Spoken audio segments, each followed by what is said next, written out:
Muy buenas tardes. En nombre de la editorial Al Viento, organizador de este encuentro, damos inicio a este webinar en torno al concepto de la empatía, con un conversatorio para el lanzamiento del libro Empatía, una experiencia virtuosa, de los autores presentes aquí, María Paz Díaz y Alfonso Correa. Agradecemos a todas las personas que ya se han conectado a este conversatorio, donde esperamos destacar la importancia de la comprensión de lo que la empatía significa. A todas las personas que ya están conectadas, desde ya decirles que participen en el chat y que estaremos atentos a sus comentarios. Nos gustaría saber, por ejemplo, desde qué lugar de Chile o del mundo están conectados o a qué se dedican. Agradecemos al laboratorio Abbott por apoyar con esta plataforma online y por querer aportar para la práctica de la empatía en el quehacer médico. Agradecemos también a quienes participarán en este webinar con sus ideas desde las distintas disciplinas: al estudiante de arquitectura, Loic Soto, al psicólogo Francisco Jaume, al fotógrafo Pablo Valenzuela y a Christian Dogenbailer con su violonchelo. Luego de las presentaciones, tendremos un espacio para conversar con los expositores y los invitamos desde ya para ir escribiendo sus preguntas en el chat para desarrollar en el plenario. Para introducirnos de a poco en el tema que nos convoca aquí y ahora, el concepto de empatía ha despertado el interés a todo nivel: político, sociológico, filosófico, teológico, a las neurociencias, a los padres y los hijos, a profesores y compañeros de curso. Nadie puede mantenerse al margen.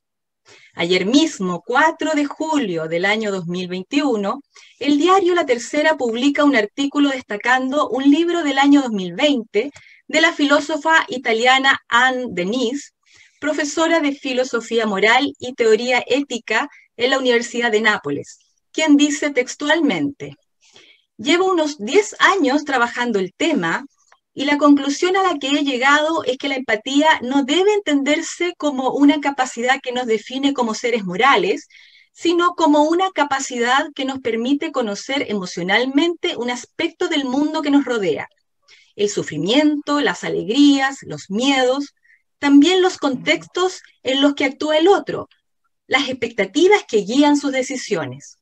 Una especie de zoom, dice, como el de la cámara fotográfica, que nos acerca a los demás. La palabra empatía nos sigue sirviendo, pero tenemos que entender mejor su significado. Bien, los dejo con la primera relatora en este conversatorio, María Paz Díaz. Ella es doctora en teología, coach organizacional, coordinadora de proyectos de la Escuela de Líderes Cuy de la Fundación Belén Educa. Ella es quien tomó la iniciativa para editar el libro Empatía, una experiencia virtuosa. Hizo su tesis doctoral sobre la empatía desde la visión de la filósofa judía Edith Stein, y ha seguido un camino de entrega y humildad, de escucha atenta y respeto por el que es distinto. Los dejo entonces con María Paz.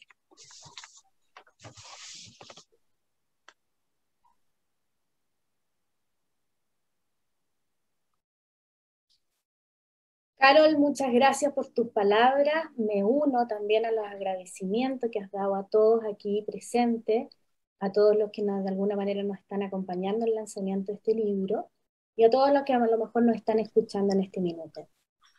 El contexto de este libro, que me parece importante ponerlo, es hace 3 años atrás. Me encontré con un libro, Fe, Psiquiatría y Naturaleza. Me interesó mucho. Y me contacté con Alfonso, quien amorosamente, y fue bien sorpresivo, llegó a dejarme el libro. Y me llamó la atención, dije: ¿tú eres el autor? ¿Vienes a dejarme el libro que compré online? Y me dice: sí, quería conocer a la primera persona que compra mi libro y a quien yo no conocía. Eso ya fue un enganche y no lo solté más.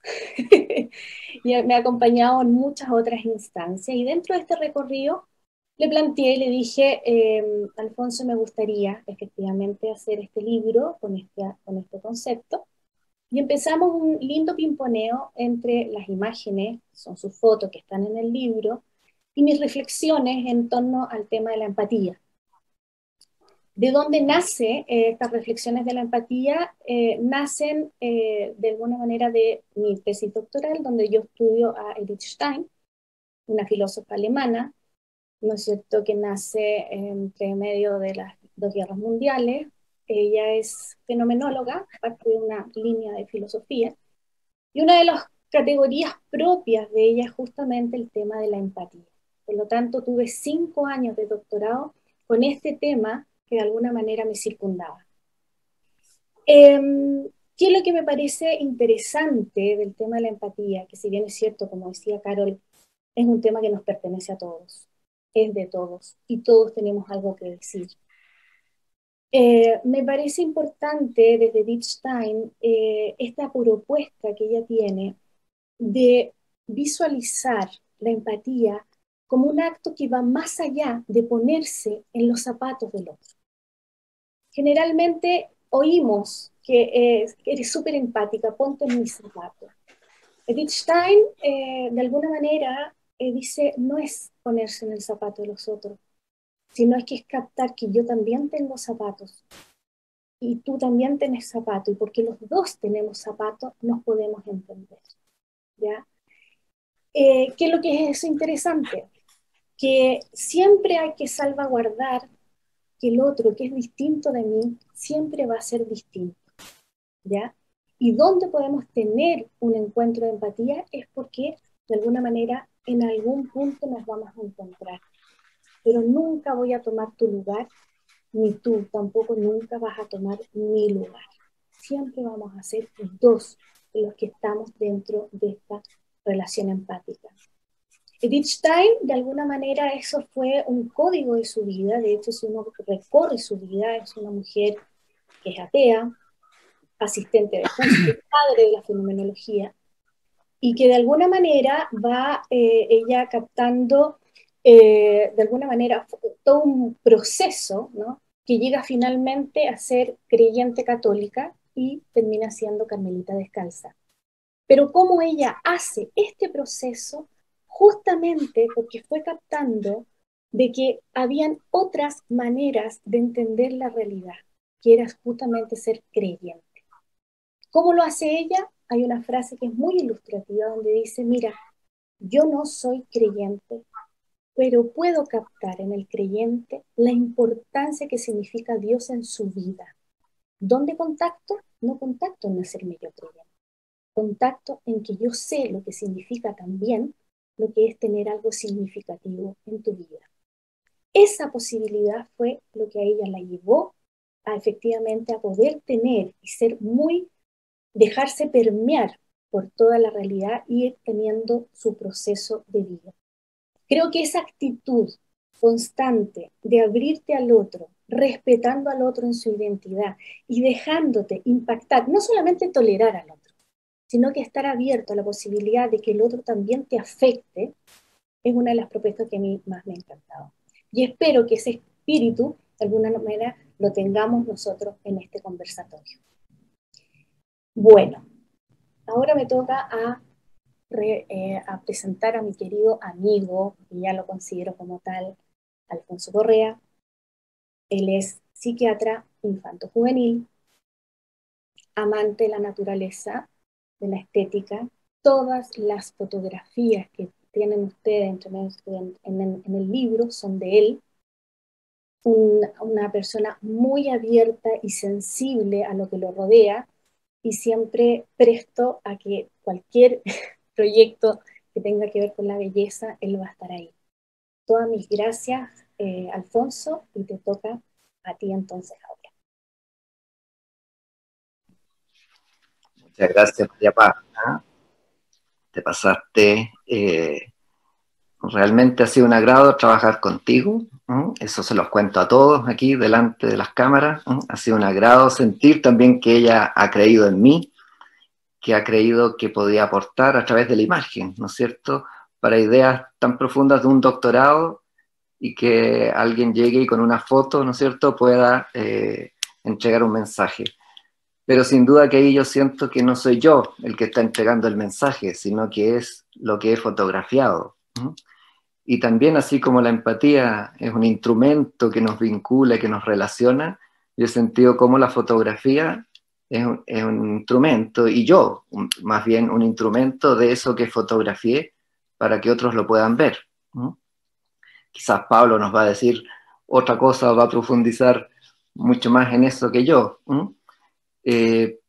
Pero sin duda que ha sido hermoso para mí sentir que con la imagen se puede transmitir, o más que transmitir, entregar, porque no es un transmitir como un transmisor que entrega una información que está aquí y entra al otro computador que está acá. Cuando se trata de personas, el mensaje lo recibe quien lo recibe desde un envase distinto, con una experiencia distinta, y cada uno también lo recibe de una manera. Pero bueno, quiero contarles una cosita más del libro nomás, el ir armándolo, ¿no es cierto?, entre que yo le entregaba a María Paz algunas fotos para que ella buscara qué frase de su tesis o de Edith Stein calzaba con esa imagen, que encontrara sintonía en ello, o al revés, María Paz me entregaba una frase y yo buscaba una imagen que sintiera yo que calzaba o entregaba algo, y probablemente algo que yo mismo no capto, pero que confío que algo le va a entregar a otros. Esa es la magia y lo bonito de que el que lo ve, lo recibe cada uno entrando en sintonía con algo de lo que en él hay. Y después de este minuto sobre el libro, lo que les quiero compartir es una presentación, espérenme un poco, que apunta al centro de lo que yo creo y que el mensaje que quiero entregar. Es que la empatía, verla como una cuerda que nos vincula, como una cuerda no frágil, una cuerda bastante firme, pero que puede ser un hilo más o menos delgado, quizás de plata, que llega al corazón y a la esencia del otro, pero no algo que nos ata ni que necesariamente nos hace iguales, como quiero mostrarles en base a algunas reflexiones aquí de otros profesionales de esta área de la empatía. Quiero destacarles a Boris Cyrulnik, un neurólogo, psiquiatra, además psicoanalista francés, contemporáneo, tiene 83 años ahora. Él dice: la empatía es la capacidad de descentralizarse uno mismo y para representar el mundo del otro. Ojo que dice capacidad, no es algo que necesariamente todos hemos desarrollado, es una capacidad que se puede desarrollar, y es para representar el mundo del otro, no para sentir tal cual el mundo del otro, es hacer una imagen, así como quien hace un cuadro de la realidad que observa. La empatía nos permite esa maravilla de conocer algo del otro, pero no a cabalidad. Eso es lo que quisiera destacar. Aprendemos la empatía en la medida en que recibimos afecto y estimulación, dice Boris Cyrulnik en una entrevista que dio el 2018. Si creamos un entorno seguro para el niño, ahí aprenderá a descubrir al otro. O sea, la empatía no nacemos con la empatía. Nacemos con la capacidad para desarrollarla, eso sí, pero tienen que darse ciertas condiciones. Y entonces, si tiene empatía, se interesará por el otro e iniciará el proceso de altruismo. Esa es otra cosa que creo importante destacar, que no es sinónimo de altruismo. Luego, bueno, esta es la definición más clásica, que hablan de que la empatía permite la comprensión íntima, pero yo me cuestiono, ¿realmente es una comprensión íntima? Tal vez a eso apunta desde el punto de vista de lo más espiritual, pero a nivel emocional y a nivel racional lo que podemos postular es acercarnos a conocer al otro. Pero como dice también otro filósofo, Emmanuel Levinas, el siglo pasado, dice, si tomamos en cuenta al otro desde la perspectiva del yo, jamás vamos a comprenderlo. No es posible una representación completa de la experiencia del otro. Y a mí como psiquiatra, y creo que también como fotógrafo, ha sido hermoso también constatar esto, la importancia de darse cuenta que el otro es distinto y aceptar que uno no logra comprenderlo a cabalidad. Creo que es mucho más empático, usando esa palabra que usamos cotidianamente con distintos significados para unos y para otros, pero es más, resulta que la persona se siente más comprendida cuando le dicen no te comprendo bien, que cuando uno pretende decirle te comprendo totalmente, y a veces ni siquiera lo hemos escuchado. Si cualquiera de ustedes se pone en el lugar y dice que una persona le dice te comprendo totalmente, la verdad que poco comprendido me siento, porque ¿cómo me va a comprender si ni siquiera yo me comprendo? ¿O cómo me va a comprender si no le he dicho lo que me pasa? Y aunque se lo digamos. Bueno, Levinas nos ayuda entonces a esta reflexión, ¿no? Él tiene libros enteros que habla de lo que es el otro. Y aquí les muestro algunas fotos. Por muy empático entonces que se sea, ¿puedo pretender entender verdaderamente las emociones, pensamientos y propósitos del otro? Y aquí me permití hacer un esquema didáctico como psiquiatra infantil, pero apuntando a lo que creo que puede quedar. No somos el otro, ¿no? Somos distintos, aquí representado con diferencias de color. Y si pretendemos que cuando uno cree que empatiza con el otro pasa a ser igual a mí, o yo sé exactamente todo lo que el otro siente, en realidad el riesgo, y esto lo dice Levinas, también lo dice Byung-Chul Han, el riesgo es este. Anulamos al otro, lo reducimos a la mismidad. Por supuesto que la empatía nos invita a encontrar eso que nos une, pero cuidado, no creamos que lo conocemos a cabalidad o buscar que todo sea igual para recién amarlo. Uno ama realmente cuando reconoce lo distinto en el otro, no lo igual. Ahora, no es que nos quedemos sin nada, ¿no? O con nada. Hay un portal, y un portal importantísimo que se abre con la empatía. Para mí, lo quisiera representar aquí con esta cuerda que les decía. Un lazo que nos une, que nos conecta con el distinto a mí, como dijo también María Paz. Y así respetamos al otro. Y no solo eso, sino que formamos como una red bastante firme, así como las células de un tejido o como las abejas de una colonia. Y no solo entre seres humanos. Yo creo que el ser humano está abierto a esta red empática también con el resto de la naturaleza, de la creación de otros seres humanos, también con animales, y también con lo inanimado. Incluso pienso que podemos sentir empatía con lo que no tiene conciencia y con lo inanimado. Esa es mi visión de fotógrafo. Entonces, ¿qué hacemos con la empatía? Que es otro tema. Puede ser muy bonita la empatía, pero ¿qué hacemos con ella? Ese otro cuestionamiento también lo plantea Edith Stein, lo planteó hace varios años, ¿no? Así casi 100 años. Entonces, no es que sea una cosa nueva, no es que ahora estemos descubriendo, o nosotros aquí en este webinar entregando el, oh, sorpresa, no, se sabe hace mucho, pero lo que pasa es que tomarlo en cuenta en la vida cotidiana es lo difícil.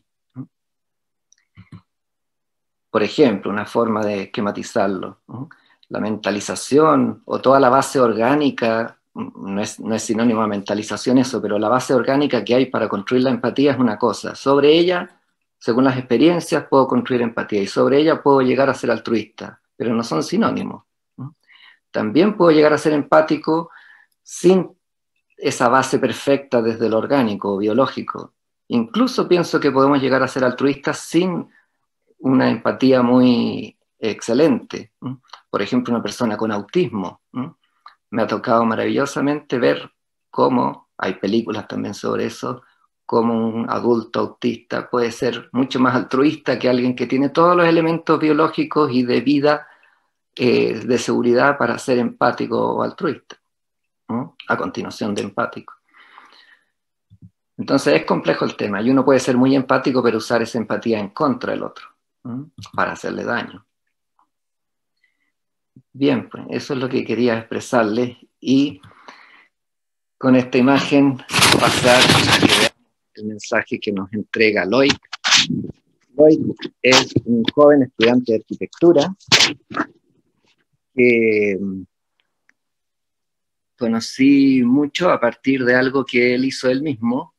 En su colegio hizo una exposición de fotografías de miradas a propósito del fallecimiento de un compañero de curso por suicidio. Y a partir de eso se construyó un libro que sacamos, que se llama Mirándonos, para promover la empatía y prevenir la conducta suicida. Ese salió hace 2 años, 1 año y medio. Y Loic entonces tiene esa sensibilidad especial para mirar al otro, y él ha logrado ese diálogo que ha estimulado a eso, a que nos miremos y que todos seamos parte en respetar al otro, a estar atento al otro, en escucharnos. Entonces los dejo con Loic Soto-Bernet. No sé si ahí por ahí tienen la grabación. La empatía es un tema que me interesa muchísimo. Quiero empezar por decir que la empatía es un acto humano, que no se limita a una sola persona. Básicamente, la empatía es un acto interior, pero que se desarrolla en un contexto colectivo. Es decir, que para que haya empatía se necesitan 2 o más sujetos. Hay una cita que me gusta mucho, que es: en la empatía el mirar cobra relevancia. Para mí esto es muy cierto, porque antes que nada, antes de un encuentro, hay una mirada. Esa mirada es la que permite crear una relación y sobre todo una reflexión empática. Quiere decir esto, es que cuando uno ve a una persona, uno no ve primero una mujer, un hombre, un niño, un adulto, uno ve primero un humano. Y en eso somos todos iguales. Y eso nos va a permitir querer ir hacia la otra persona, sin prejuicios, y eso es lo que permite una empatía, eso es lo que permite la simpatía, que es después, lo que viene después de la empatía, que es sentir a la otra persona. La empatía viene del hecho de abordar a la otra persona como un ser humano, como una persona digna de respeto, por lo que es, tal como yo podría merecer ese respeto. Es con una mirada profunda y sin prejuicios que vamos a poder ir al encuentro del otro y conocer al final esa persona y crear un verdadero vínculo. Es por la mirada que vamos a poder conocer a la otra persona, pero también, de cierta manera, reconocernos. Y en esto quiero agregar una cita que me interesa mucho, que es: la empatía es la capacidad del sujeto de descubrirse, posibilitando el encuentro con el otro. Esta frase significa mucho para mí, porque cuando miramos al otro y nos permitimos empatizar con esa persona, básicamente nos podemos reconocer dentro de ella, porque es un humano, y en el momento en donde tienen ojos, nariz, boca, orejas y un corazón, podemos nosotros identificarnos con esa persona. Básicamente, al final casi somos la misma persona y estamos conectados porque somos muy similares. Y es por esa misma proyección de nosotros mismos dentro de la otra persona que podemos crear una empatía. Con esto quiero agregar otra cita que me parece muy importante, que es: el dolor es gatillador de la búsqueda del sentido de vida, el cual permite encontrarnos en la desgracia con el otro. El ser humano es un ser colectivo. Quiere decir que necesita vivir en comunidad para poder crear vínculos y vivir de mejor manera. Y es a través del sufrimiento que uno va hacia el encuentro con el otro. porque cuando uno no está bien, cuando uno sufre, necesita saber que no está solo. Y en ese momento en donde la gente, sin necesariamente vivir lo mismo, puede ir al encuentro de esa persona y gracias a la empatía conectar y llevar una carga juntos para crear un lienzo más fuerte y que sea más llevadero para todo el mundo y así crear una armonía entre todos. Quiero concluir con una última cita, que es: la empatía debería ser un acto fundamental. Y sí, la empatía debería ser un acto que todos practicamos de manera cotidiana, sin prejuicios y con la simple voluntad de ir al encuentro de la otra persona para crear un vínculo y para simplemente conectarnos entre nosotros, entre seres humanos. Y hoy día quiero decirles que la empatía puede salvar vidas. Muchas gracias por escucharme. Muchas gracias, Loic, por tus palabras. Les recuerdo que pueden hacer sus preguntas a través del chat para el plenario que se realizará una vez que finalicen las exposiciones. Y ahora los voy a dejar con Francisco Jaume, doctor en psicología. Nos hablará desde sus conocimientos en neurociencias y desarrollo infantil. Él ha sabido vincular su amor de padre con su entrega por sus pacientes, comprendiendo la biología de la emoción y el vínculo. Sus palabras se titulan Empatía a 4 lentes. Adelante, Francisco. Muchas gracias, Carol. Muchas gracias por la invitación, María de la Paz, Alfonso. Para empezar, solamente una pequeña precisión en mi presentación, que aún estoy en camino a ser doctor. Todavía no soy doctor terminado. Bueno, tengo también una presentación para ir apoyando mi presentación, la exposición de mis ideas, que la voy a presentar a continuación.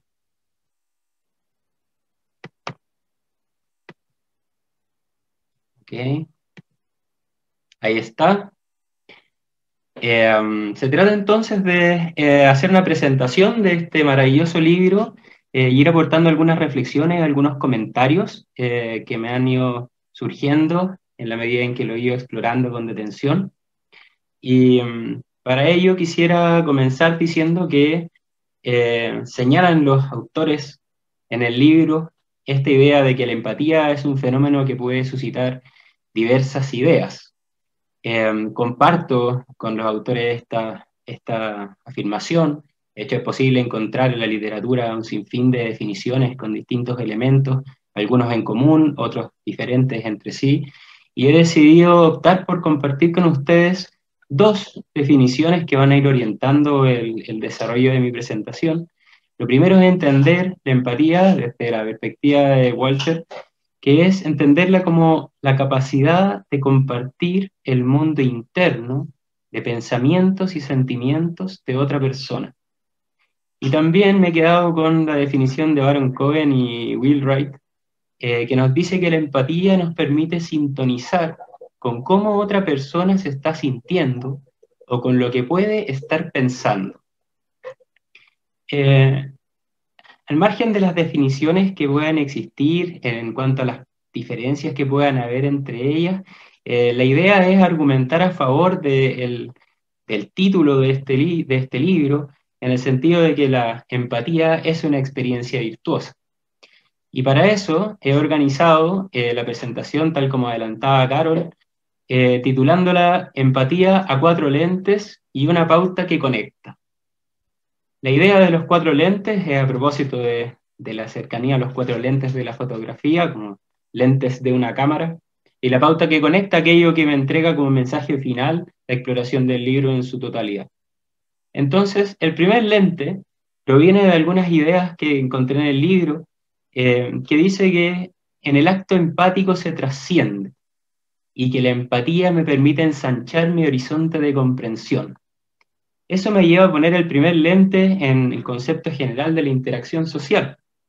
Y por ejemplo, al mirar esta imagen presente en el libro, nosotros podemos describirla como una persona que está ahí frente a ese atardecer y simplemente quedarnos ahí describiendo lo que vemos.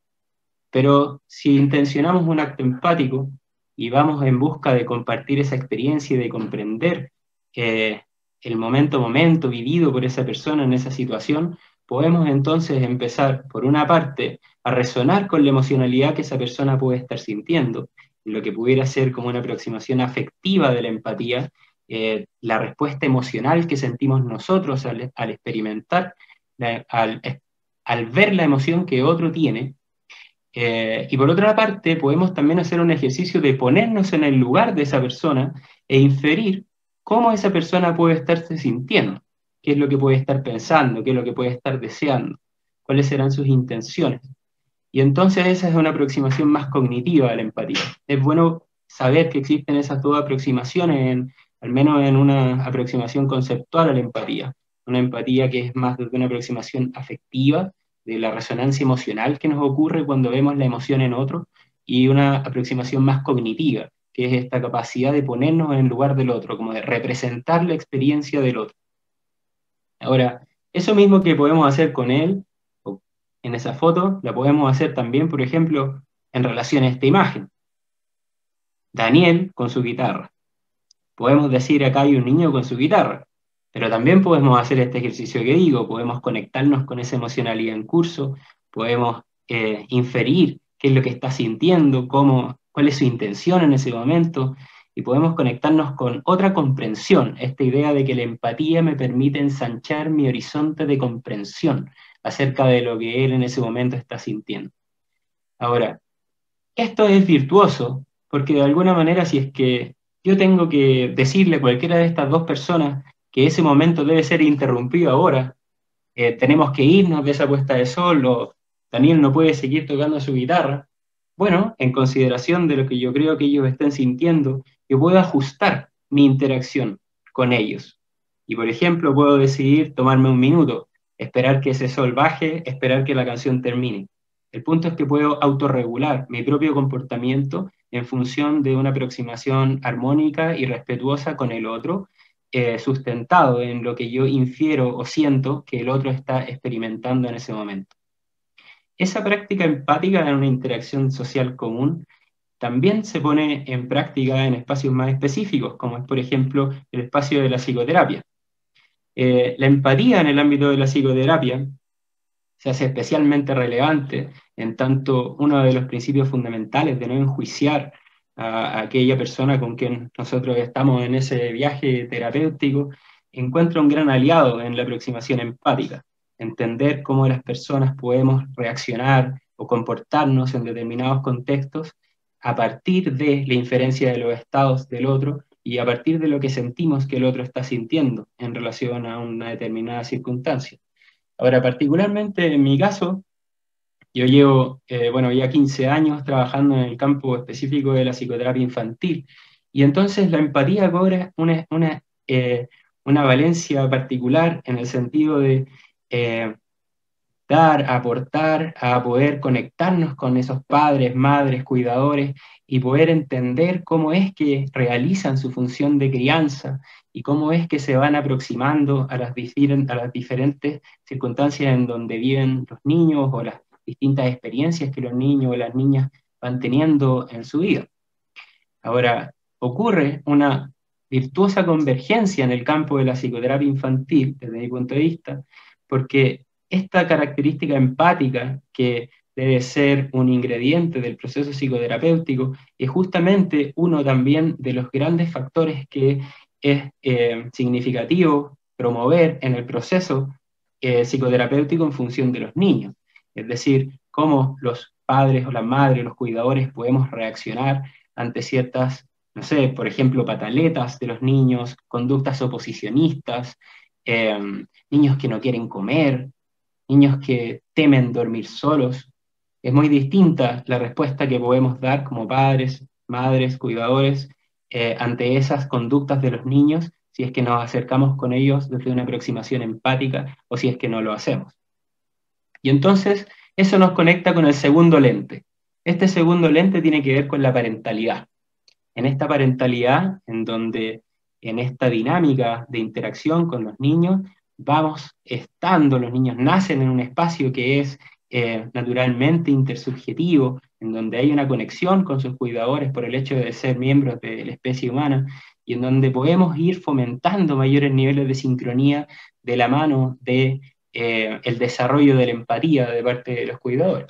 Y en ese sentido me resuena mucho esta idea presente en el libro de que en la empatía surge una counidad entre tú y yo, en el sentido de que es favorable en el proceso de la crianza, de la parentalidad, ir dando paso a un nosotros en el encuentro con los niños, ir entendiendo que sus conductas están movilizadas desde estados internos de creencias, de emociones, de intenciones, y que cuando un niño hace una pataleta, cuando un niño no quiere dormir solo, podemos hacer una profundización de la comprensión que ahí, una profundización de la comprensión de lo que ese niño o niña puede estar sintiendo, y entonces ayudarlo a poder resolver o poder ayudarlos a desplegar todas sus habilidades.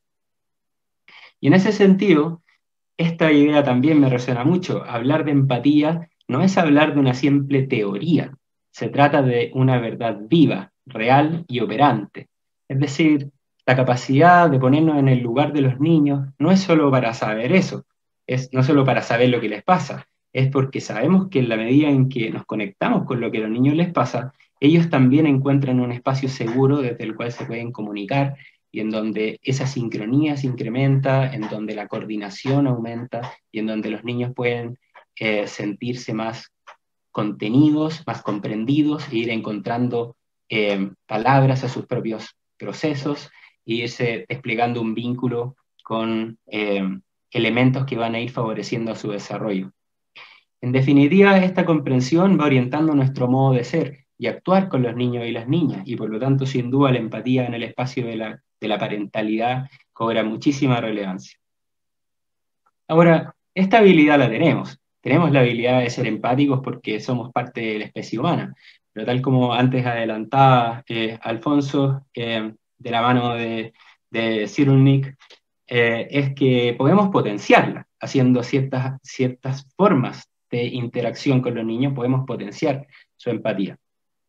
Y entonces, esto nos lleva a un tercer lente, que es el lente a propósito de que la empatía la podemos ver también a nivel más macro, no únicamente a nivel de un individuo, sino que a nivel de especies. Y podemos nosotros también concebirnos a nosotros como humanos como resultado de ser miembros del mundo primate, ¿verdad? Somos miembros del mundo primate, y la empatía en la trayectoria de la evolución humana ha ido apareciendo y se ha ido complejizando y ha ido sustentándose en la aparición de ciertas estructuras, de ciertos circuitos, de lo que se conoce como el social brain, el cerebro social, que está compuesto por una serie de estructuras y de circuitos que nos favorecen el despliegue de una serie de habilidades que tienen que ver con la comprensión del otro, la comprensión de nosotros mismos, la capacidad de ajustar nuestro comportamiento de acuerdo a ciertos contextos sociales, y una serie de, digamos, procesos que tienen que ver con el vivir en un mundo social y que resultan de la estructura de nuestro organismo, de nuestro sistema nervioso en particular.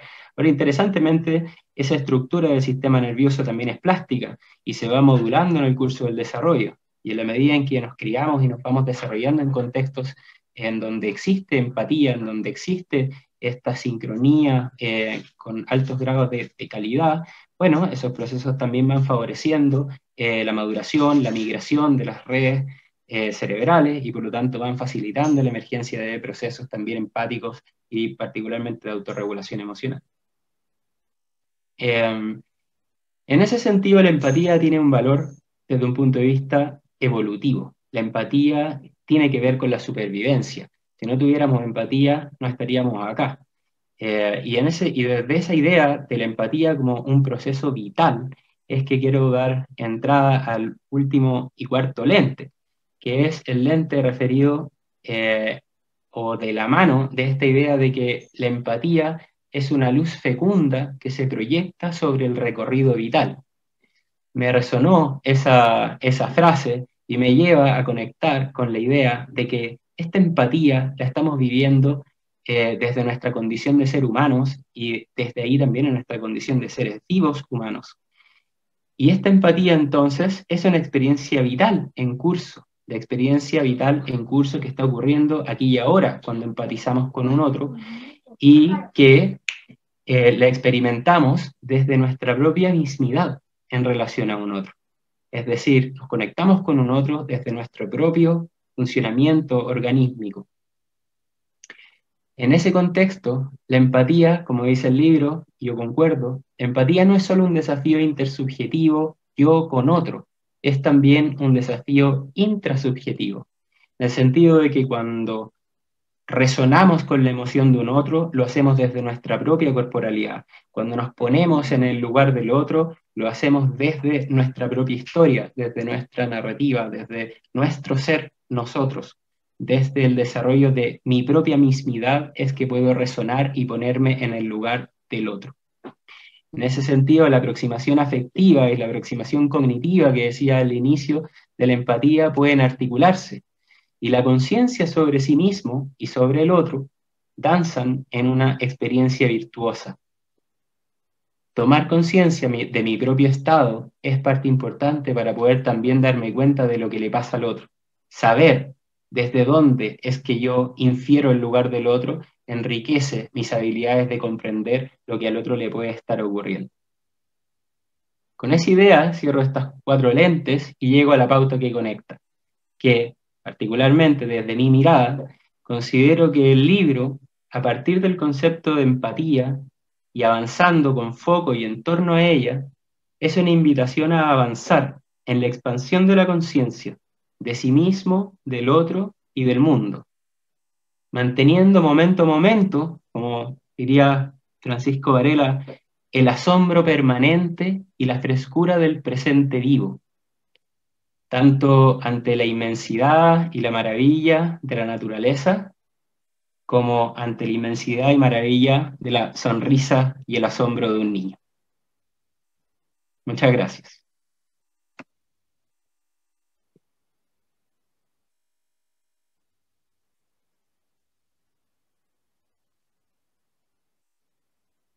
Muy bien. Esa ha sido mi presentación. Luego tendremos espacio para nuestras reflexiones sobre eso y sobre todo lo demás. Y a continuación los dejaré con Pablo Valenzuela. Les quiero contar que Pablo comenzó su carrera profesional como ingeniero civil para luego dedicarse por completo a la fotografía, donde a lo largo ya de 30 años de carrera artística y más de 20 libros publicados, ha logrado un diálogo entre las cumbres de las montañas y los tejados en las ciudades, entre los maravillosos bosques del sur de Chile y las paredes y calles de sus poblados. Escuchemos a Pablo.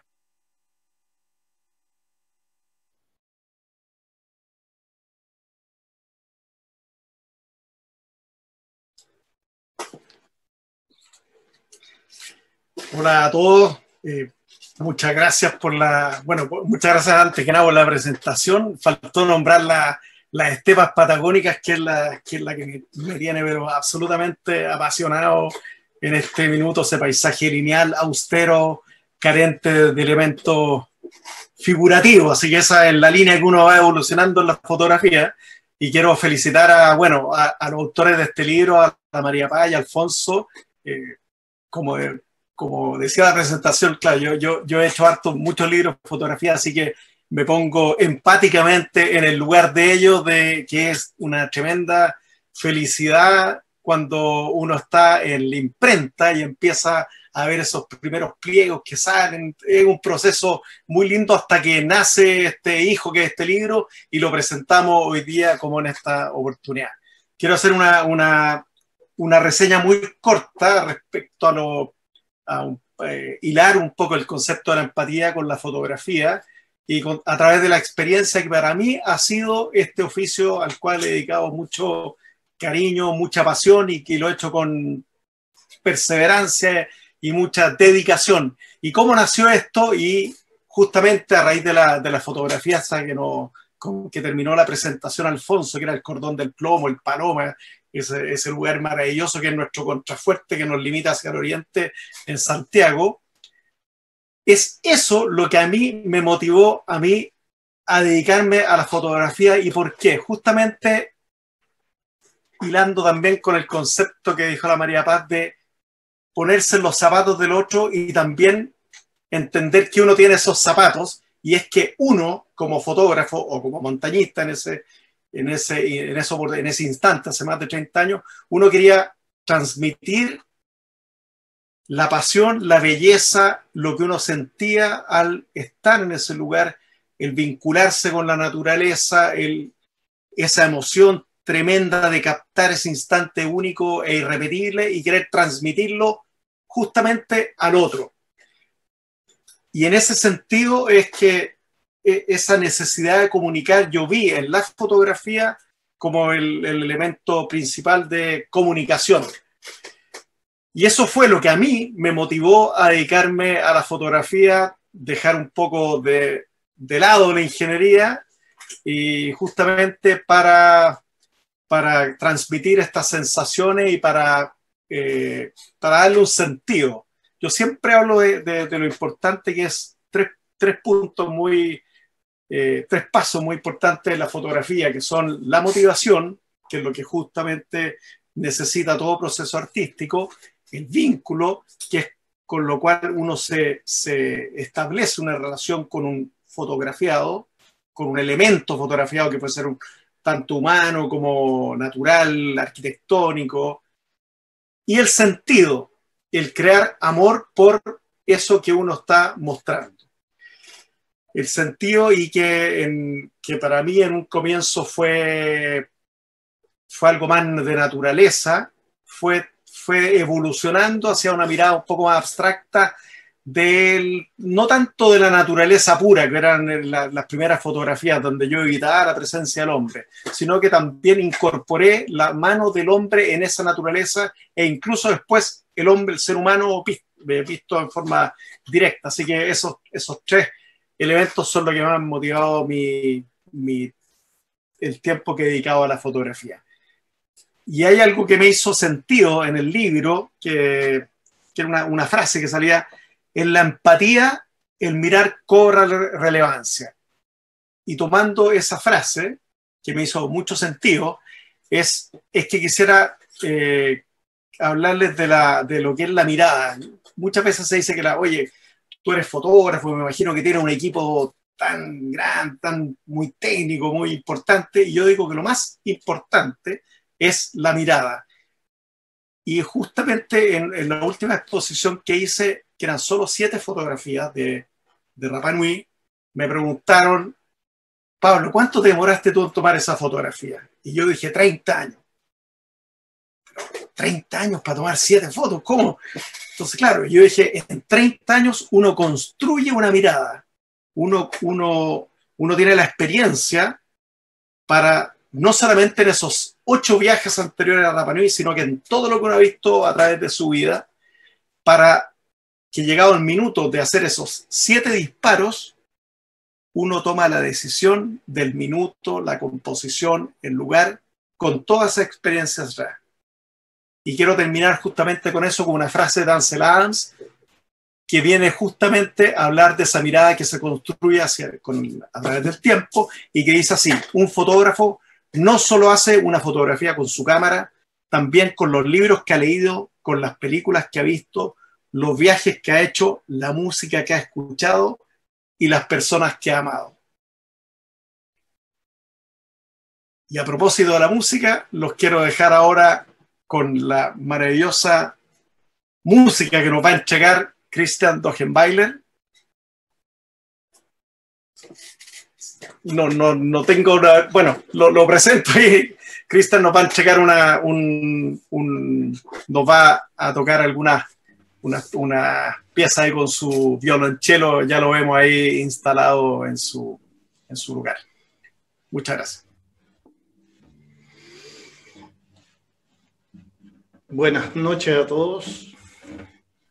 Voy a meter un poco la cuchara acá, no solamente de música, pero solamente quería hacer al son de las opiniones y las presentaciones que se han hecho, que para mí siempre la música está construida como capas. Las capas no son como las capas de una torta o un pastel, sino son niveles de sensaciones que le llegan a las personas. Y cada persona lee una sensación distinta. Y no estamos hablando de música, puede ser música popular, folclórica, indígena, clásica, pero la música en general tiene algo para uno, que no es entendido bien por el otro. Pero el otro sí puede vibrar con la misma música, aunque no vibre con la misma cuerda. Ya lo decía Tagore, que decían que era como el amor, porque las músicas, las cuerdas pueden vibrar independientemente y hacer música en conjunto. Y no necesariamente quieren vibrar igual. Y escuchando a Alfonso, a María Paz y a Pablo también, la fotografía a mí me tinca que debe ser más o menos parecido. Para algunos es color, para otros belleza, para otros técnica, para otros composición. Y yo voy a vibrar con una foto de una forma distinta a la tuya. Por eso la música es lo que yo entiendo como empatía, que es como entender qué es lo que ve el otro y notar lo que yo no vi. Por eso ahora voy a interpretar una pieza de Piazzolla para acompañar y celebrar esta gran idea del libro.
Muchas gracias, Cristian, ahí por la música que nos regalas. ¿Ah?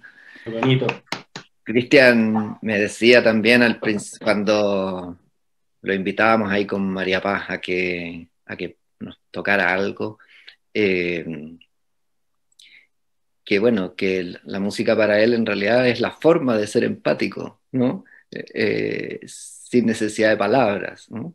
Y también me destacaba la importancia de escuchar y de hacer ese esfuerzo por escuchar en las distintas capas, ¿no? O la que calzara con uno, pero no necesariamente el esfuerzo, eso no lo decía él, lo digo yo. Pero eso, entonces, gracias, ¿no?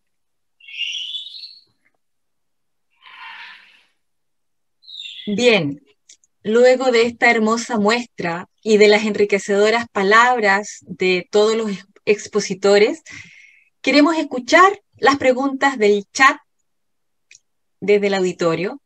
Entonces abrimos el diálogo con todos sus comentarios. Voy a partir con una pregunta que hace Ana María. Ella dice, ¿cuál es la diferencia entre contención y empatía?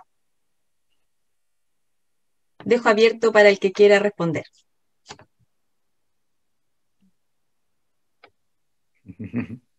A ver, yo creo que pienso que a lo mejor desde la perspectiva a lo mejor de Francisco, que ha dado más énfasis desde el punto de vista psicológico, puede que a lo mejor él tenga mucho que dar en esa pregunta. Pero yo desde un poco la clave de la empatía staniana, justamente porque yo he sido empática conmigo misma y he podido contenerme en todo lo que soy, porque ojo, la empatía no es solamente hacia el otro, externo, también es un acto interno contigo.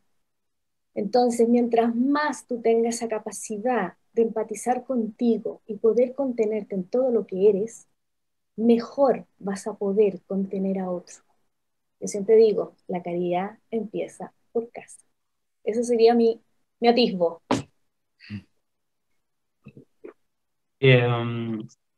Yo agregaría, abordaría ese punto, la diferencia entre la contención y la empatía, tal vez poniendo el énfasis en el hecho de que nosotros como seres vivientes, humanos, particularmente pensemos en los niños, que es bueno, mi área, ¿no?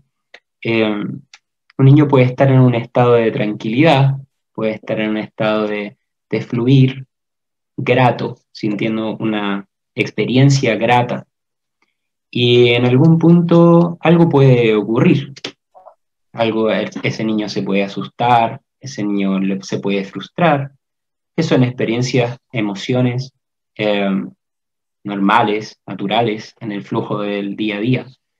Y entonces ese estado de calma, de tranquilidad, de goce, se ve transitoriamente modificado. Y entonces vemos que el niño expresa con su corporalidad un estado que ya no es de esa calma, sino es más bien de un estado de disgusto, de rabia, de miedo, de tristeza. Y entonces aparece la empatía, ¿no? En los términos como lo estamos hablando antes. La capacidad de empatizar con él y de mirar que ahí no hay un llanto, ahí hay un estado interno que podemos inferir. Podemos ver que llora, pero no sabemos si llora de rabia, si llora de pena. Ahí hay algo que expandir nuestra comprensión desde la empatía, tomando la frase del libro, ¿no? Entonces, expandimos a través de la empatía la comprensión de ese estado de estrés, miedo, tristeza o lo que sea.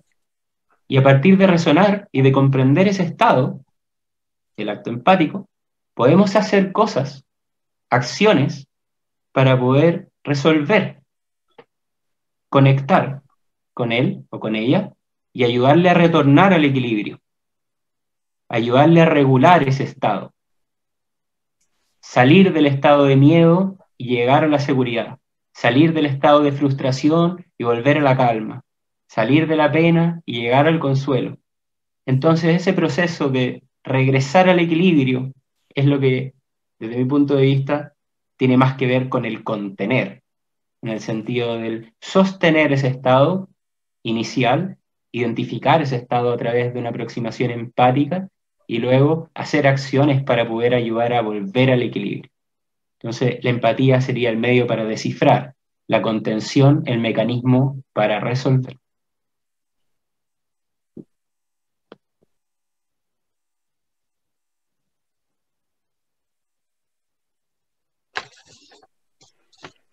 Alejandra Basagoitía pregunta, ¿cómo funciona la empatía en las redes sociales? Dejo abierta la pregunta. Esa está difícil, ¿no? Yo me voy a aventurar a decir algo sin haberlo pensado, pero ahí si alguien más quiere pensarlo mientras yo hablo, mientras yo lleno. Y de todas maneras, decir, mientras complementas tu pensamiento, decir que en este tipo de instancias de plenarios, yo creo que también es importante valorar las preguntas, tal vez incluso más que las respuestas. Y de aquí nos vayamos no llenos de conocimientos, sino llenos de preguntas por explorar. Claro. Bueno, ahí decir que todo esto de la explosión de las redes sociales, porque están hace tiempo, hace años, pero claramente ahora han explotado mucho más y nos han inundado mucho más. Y nosotros estamos haciendo algo aquí a través de lo digital y justamente para hablar de empatía y para hablar de la importancia de mirarnos los ojos, sabemos que aquí la mayoría tiene una cámara que está por arriba de la imagen o abajo o en otro lado, no viene desde la misma imagen, así que o miramos la cámara o miramos a la persona que nos está mirando. O lo que suele pasar con estas videoconferencias, webinars, es que nos miramos a nosotros mismos. En ese sentido es bien egocéntrico este sistema, ¿eh? Hace que uno esté más pendiente de su camisa. Entonces, no es que eso nos va a hacer ser menos empáticos. Yo creo que es una valla y que vamos a tener que aprender a cruzar, que va a ser difícil, porque arriesga más cosas, ¿no? Arriesga que nos agotemos para empezar con tantas cosas que podemos acceder a través de una pantalla, pero cuando accedemos con un otro, accedemos cada uno con su entorno que es distinto al del otro. Entonces, sintonizar con el otro es mucho más difícil, ¿no? Desde ya, el que solo escribe y no le pone la entonación, es difícil entender el sentido de lo que pregunta y se presta para muchos malos entendidos. Los emoticones algo ayudan. Después ya se me olvidó el nombre de los otros, los stickers, aportan otra cosa. El tono, después uno envía el audio, ahora con imagen, pero así todo nos perdemos del entorno común.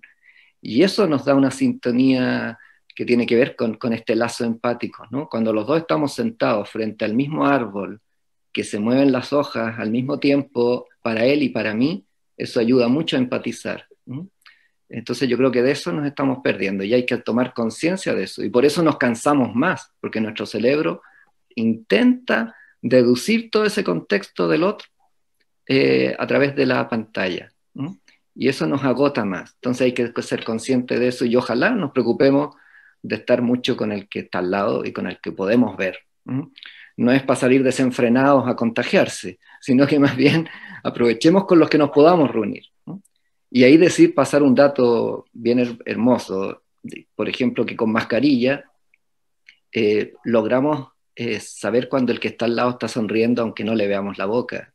Y no solo los adultos, ya se ha probado, lo hemos conversado en varios, hay equipos con psicólogos que se dedican a guaguas, a bebés, que hasta los recién nacidos de 4 meses ya identifican que alguien está sonriendo aunque tenga la mascarilla puesta. Eso puedo decir. No sé si pasamos a otra pregunta o alguien quiere decir algo más de esto. Démosla como pregunta, como decía Francisco. ¿Ya tuviste alguna respuesta? Pero muy buena. Gracias.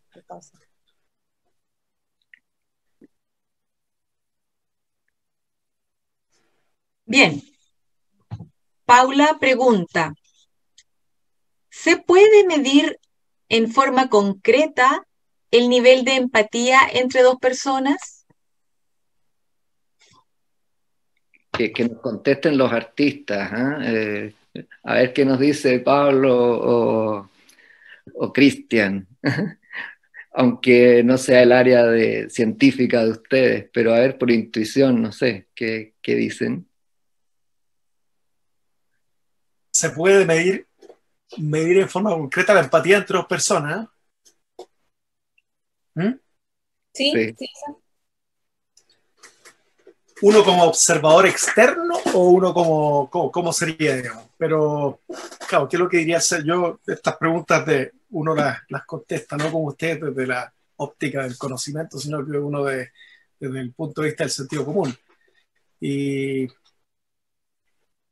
yo creo que, claro, quisiera agarrarme un poco de lo que tú hablas, Afonso, de las redes sociales.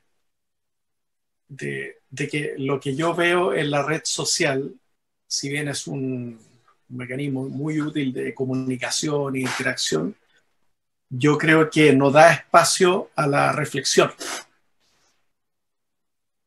Es algo muy, muy rápido, y no sé si ahí hay algo de la empatía del que no está el otro, que uno no ve al otro, de que impide no sé si esa reflexión antes de uno expresarse. No sabría cómo contestar esta pregunta en el sentido de cómo medirlo, ¿no? La verdad que creo que no está en mi área, pero sí uno podría decir de que si hay empatía uno con el otro cuando uno observa de que hay una sintonía entre los dos. Eso podría pensar yo. Que a lo mejor sería interesante, no sé, a ti mismo que a lo mejor tú podías decir, cuando tú estás fotografiando a alguien, porque te entendí que en algún minuto estuviste con la naturaleza y poco a poco fuiste integrando al ser humano, digamos, ¿no? ¿Cómo sientes a lo mejor empatía tú como fotógrafo en relación al que estás fotografiado? Súper buena pregunta, porque es un tema que a uno como fotógrafo, a mí personalmente es un gran desafío el que uno no, el tener la prudencia de fotografiar a otro, porque de alguna forma cuando uno fotografía a otro, le está robando en cierto modo su intimidad. Entonces yo creo que ahí uno tiene que actuar de forma muy, entre comillas, empática con el otro, de hacer que uno fotografiando la persona se sienta bien. ¿Y tienes una medida concreta donde y me ha tocado justamente en un trabajo que estoy haciendo, al cual he dedicado mucho tiempo, que es la fiesta de Iquina, y he estado en seis oportunidades en una fiesta que se hace al interior de Calama, 80 kilómetros hacia el Alto Loa, y es una fiesta religiosa muy linda que ya he estado, como he estado tantas veces, establecí una relación ya con la gente y justamente de empatía con los fotografiados. Pero siempre está eso de que uno tiene que ser súper prudente al acercarse, no robarle ese espacio, no ser invasivo. Y yo creo que ahí uno nota que uno es un ejercicio de empatía también, de ponerse en el lugar del otro cuando uno ve ese lente tan avasallador que es el del fotógrafo. Como que a uno le están disparando. Interesante, gracias. Sí, a mí me gustaría aportar algo a propósito de eso, de la forma de medición.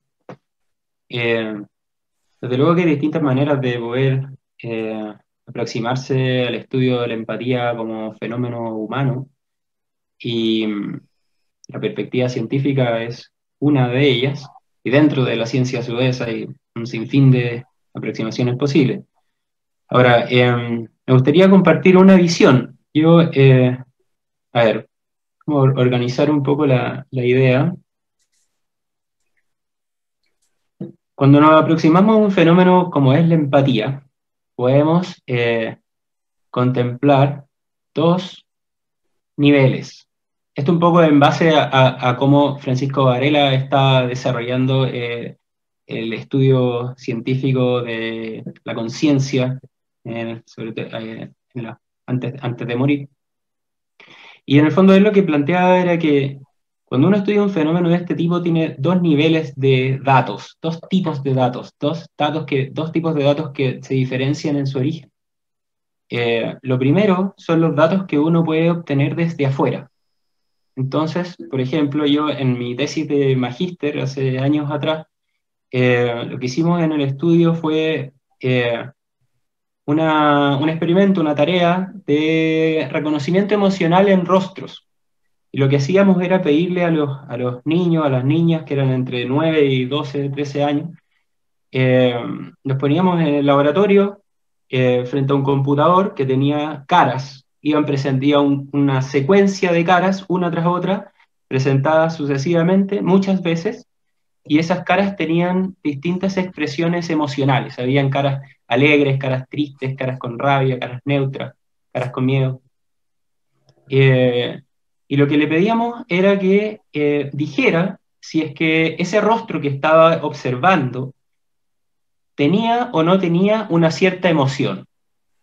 Entonces, por ejemplo, si tú, Carol, hubieras sido una de las participantes, yo te hubiera dicho, mira, ahora en las siguientes 200 veces que veas caras, dime todas las que son alegres. Y cada vez que te salga una cara, tú me dices si es alegre o no.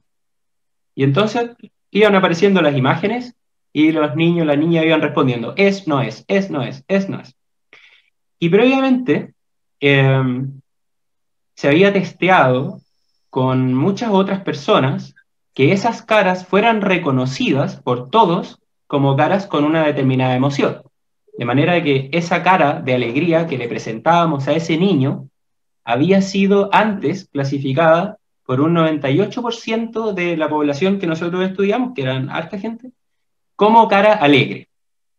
Entonces, terminado ese experimento, nosotros podíamos saber si es que lo que esa persona había informado, lo que ese niño había informado acerca de si las caras alegres efectivamente eran las alegres o no, si es que se correspondía o no con lo que la población decía.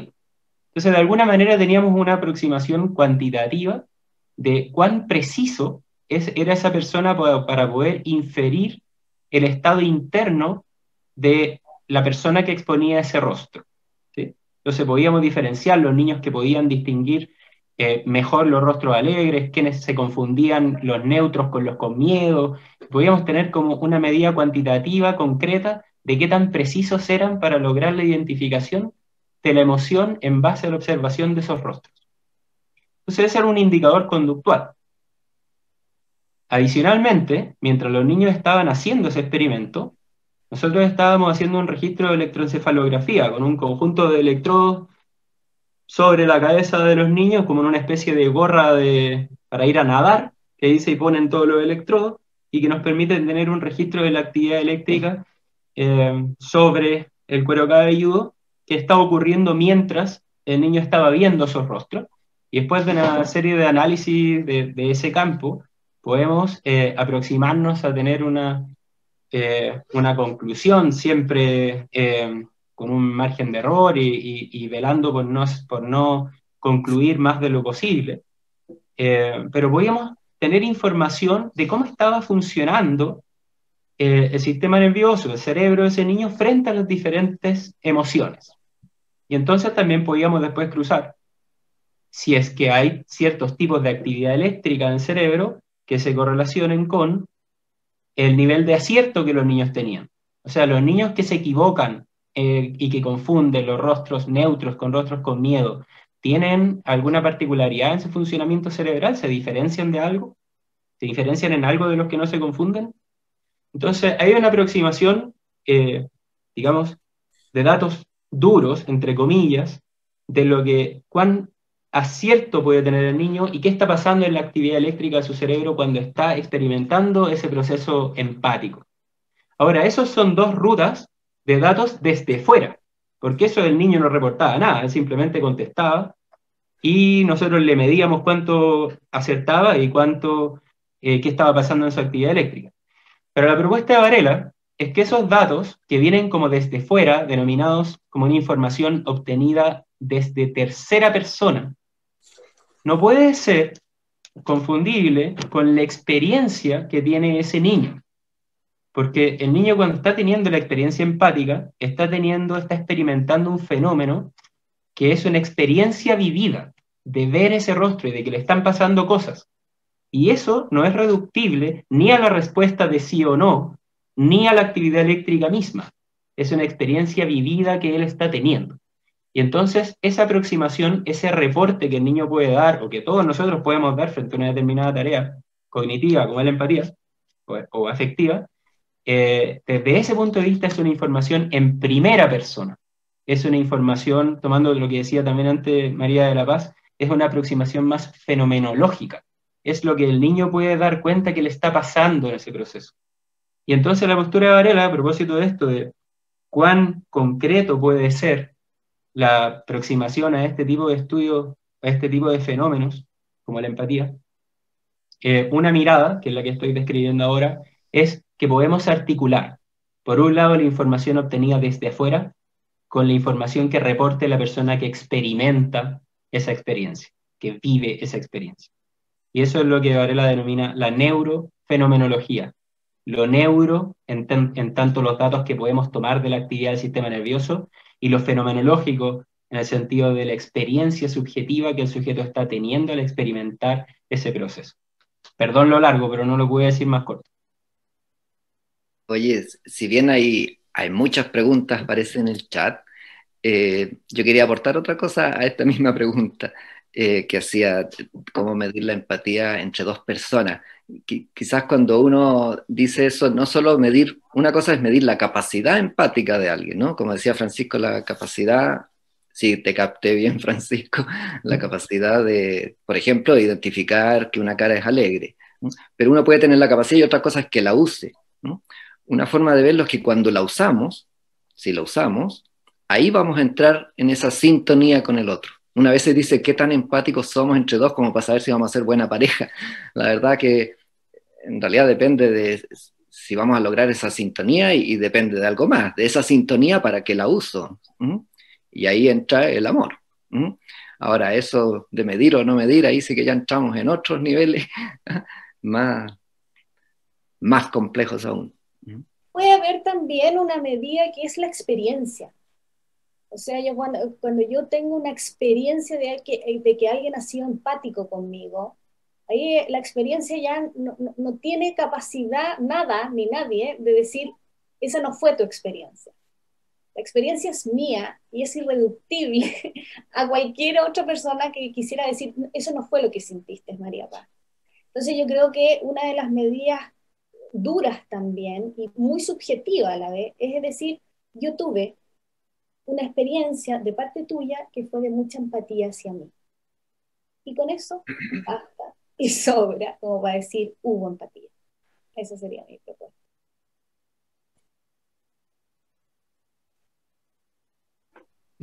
Bien, como dice Alfonso, tenemos muchas preguntas en el chat. Vamos a tratar de decirlas todas o la mayoría. Pamela Chelman pregunta, ¿de qué manera podemos estimular la empatía tan necesaria en este momento en nuestra comunidad, sociedad, país?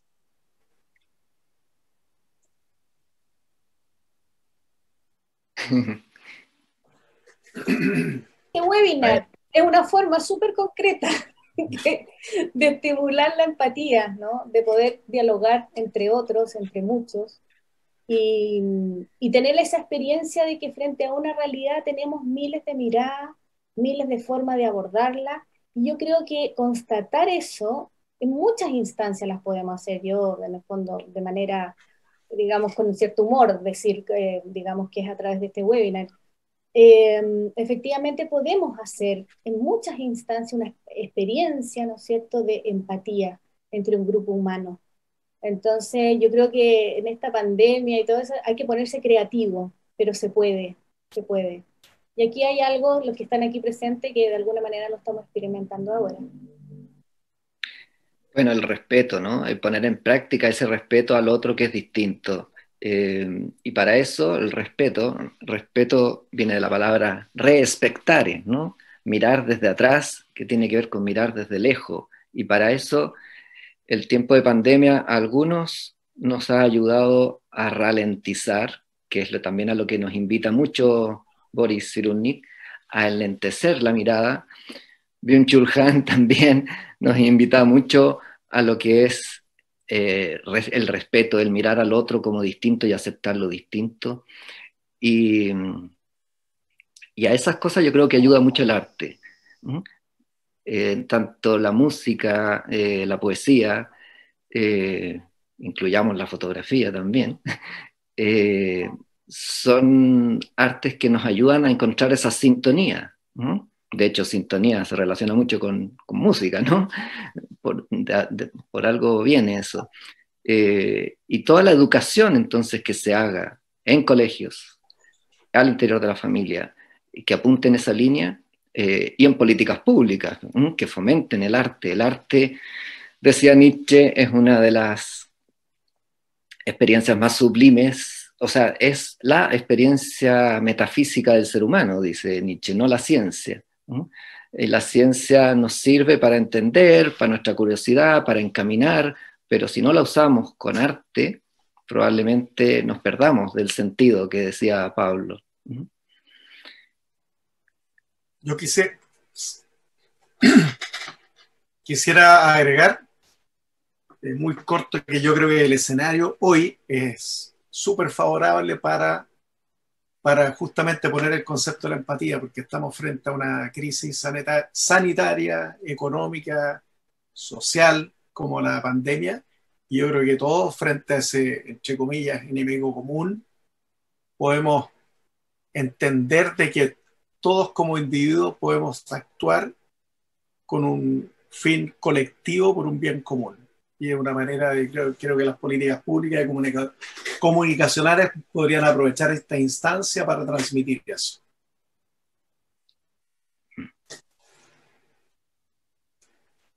Yo en eso agregaría en breve que la empatía es un proceso. Como tal, su aprendizaje ocurre como un aprendizaje procedural. Entonces, ser empáticos con otros favorece la vivencia del proceso desde el otro lado. De alguna manera, criar con empatía es nutrir una tierra para que se desarrolle la empatía también desde ahí, ¿sí? O sea, si queremos que los niños sean empáticos, tenemos que ser empáticos con ellos. Y de alguna manera también es importante, yo pienso ahí, ir ayudando un poco en la línea de lo que planteaba antes, de la expansión de la conciencia sobre sí mismo. Ayudar a un niño a entender los propios estados emocionales también va conectando, va facilitando la inferencia de los estados emocionales de otros. En tanto se va aprendiendo a distinguir los estados. Podemos partir por los estados propios y luego ir conectando con los estados de otros. En la música hay un concepto muy claro que es el fiato. Se habla de fiato entre músicos cuando tú tocas con alguien con quien cuajas, con quien haces clic. Pasa mucho en los jazzistas. Jazzistas pueden tocar juntos sin haberse conocido y simplemente vibrar y entrar en la vibra del otro. Y es como un ejercicio constante de sintonía, de empatía. Yo escuchaba eso de los cordones que nos unen, que no significa que tú toques mi instrumento o la línea melódica que estoy haciendo yo, sino que me empiezas a complementar con tu sentir. Y eso es una cosa que yo veo mucho en el arte. No sé si es un ejercicio de empatía, pero ahí el artista quiere que escuches lo que estás sintiendo, pero no quiere que tú sientas por él, sino que vibres como yo estoy vibrando. Y eso es una experiencia única, sobre todo para los niños, cuando comparten en una orquesta, cuando comparten en un coro, cuando de repente ellos son la suma con su voz o con su instrumento, con su melodía, son la suma de algo maravilloso que es una obra grande. Y eso es una experiencia que tienen que experimentar los niños. No es que deben hacerlo porque si van a ser músicos, no, tienen que experimentar eso de vibrar en comunidad, en red, como pusieron ahí ¿no? Para hacer algo mayor. No se puede hacer algo mayor solo.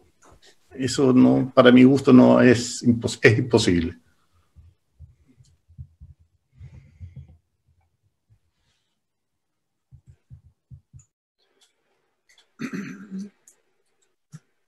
Excelente, pues, Cristian. Yo creo que vamos a tener tiempo para una pregunta más, ¿no? ¿Les parece?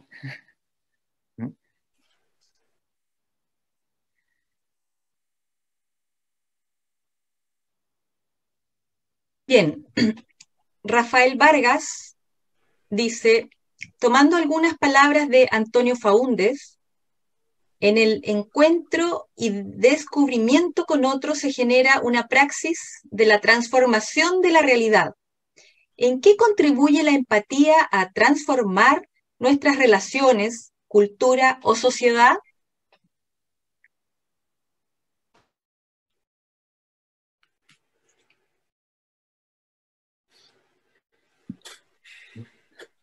¿A quién se la dirige? Porque bueno, nos quedamos todos pensando. No sé si alguien ahí quiere opinar algo.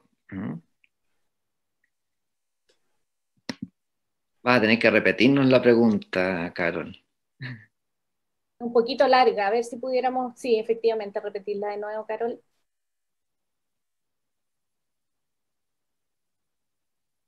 Ya.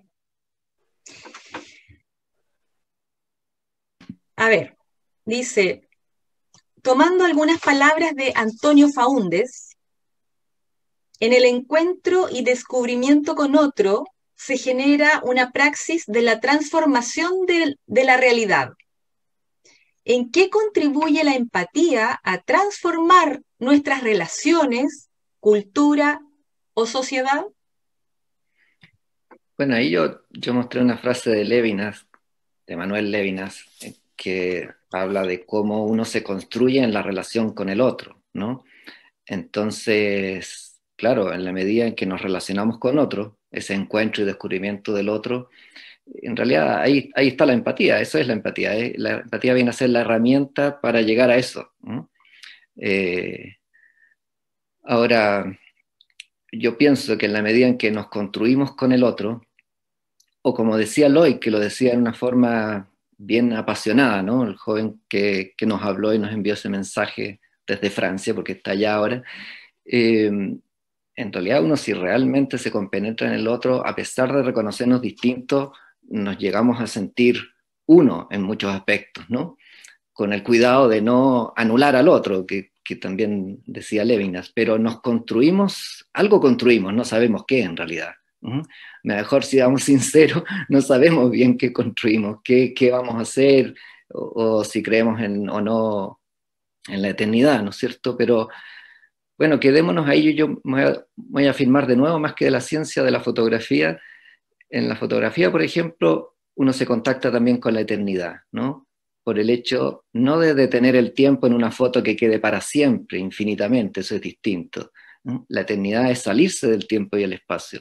Y cuando uno sale del tiempo y el espacio, yo creo que eso se construye también en la relación con el otro, en la relación empática. En ese sentido, claro, entonces en ese sentido, si lo pudiésemos contestar o responder, ¿en qué contribuye justamente el acto de empatía? Justamente propicia el encuentro con el otro, y el encuentro con el otro te produce transformaciones en ti, en el otro y en conjunto. Entonces, desde mi perspectiva, creo que todo lo planteado ya está supuesto la necesidad de la empatía.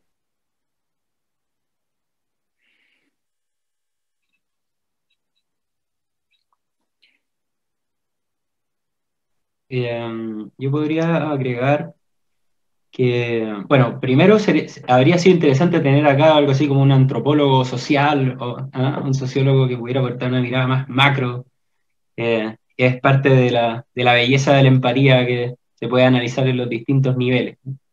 Ahora, tomando la pregunta específicamente, yo pienso que, claro, la cultura va transformándose, la cultura y la sociedad va transformándose en ese espacio de encuentro entre las personas, y no es dado en qué dirección va a transformarse la cultura.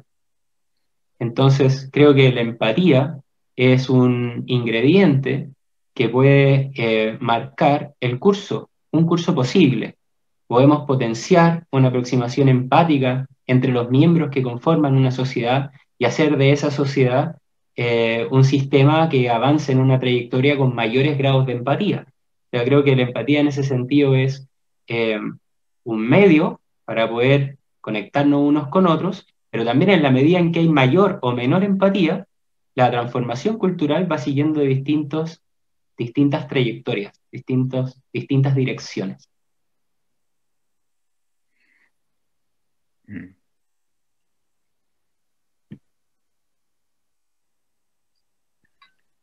Bien. Ahora yo creo que estamos cansados ya. No sé si el auditorio está cansado, no sé qué dicen en el chat en este minuto. Estamos más lentos, vamos a tener que asumir ese cansancio. ¿Qué nos dice Carol para ir finalizando? O si alguien quiere cerrar con alguna idea, no sé.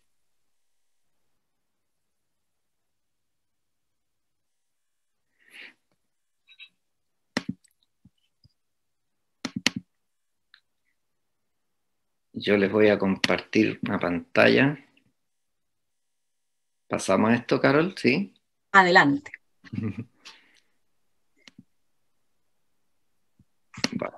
A continuación, les leeré lo que escribió el psicoanalista, lector y dramaturgo Marco Antonio de la Parra a propósito de este libro.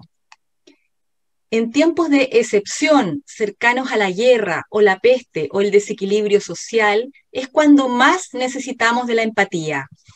Una palabra que no es una moda, una palabra que envuelve aquello que nos salva de lo que sería la desesperación natural de la especie humana, que nos junta, nos reúne y nos convoca a, juntos, reconocernos y encontrarnos y así llegar a entendernos. En tiempos de profunda soledad, de encierro, de vigilancia e incertidumbre, desarrollar nuestra capacidad de empatía es tarea fundamental y este libro a eso invita. En el trabajo conjunto de María Paz Díaz y Alfonso Correa, dialogan la teología y la filosofía y las artes visuales para llegar a una reflexión profunda sobre lo que entendemos por un vínculo empático, su relación con lo religioso y con lo trascendente. Empatía es entregarse e ir más allá, mucho más allá del yo hacia el otro. De ese encuentro habla maravillosamente este libro. Su bello material fotográfico, sus textos, concluyen en un espacio que es casi un retiro espiritual. Todo buen libro lo es en realidad, destinado a coronar una experiencia mayor, un ejercicio de empatía a través de la naturaleza y las palabras. Bienvenido a toda biblioteca. Bien, los invitamos entonces a navegar en la página editorialalviento.cl, donde pueden adquirir este libro y otros libros de la misma editorial. Invitamos a Alfonso a que ahora nos muestre en vivo algunos de los libros de la editorial. Ya, pues les muestro entonces el primero. Aquí tienen el de la empatía, ¿no? Es de este tamaño y ojalá les guste y bueno, que les alimente mucho de lo que hemos podido decir aquí. Y este es el libro Mirándonos, orientado a la prevención de la conducta suicida, para facilitar el diálogo respecto a ello, con puras fotografías de miradas y pequeñas frases que nos invitan al respeto, a la valoración del otro. Otro libro también que dialoga la imagen con con las palabras es este que participaron 4 escritores, poetas y un fotógrafo, hablando de la naturaleza del cuerpo, se llama. Y el que mencionó María Paz, por el que nos conocimos, Naturaleza, Fe y Psiquiatría, un libro que busca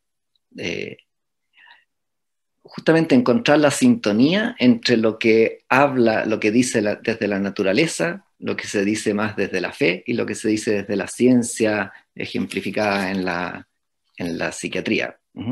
Así que, bueno, esos libros los pueden encontrar ahí junto a algunos otros también, si es que les atraen.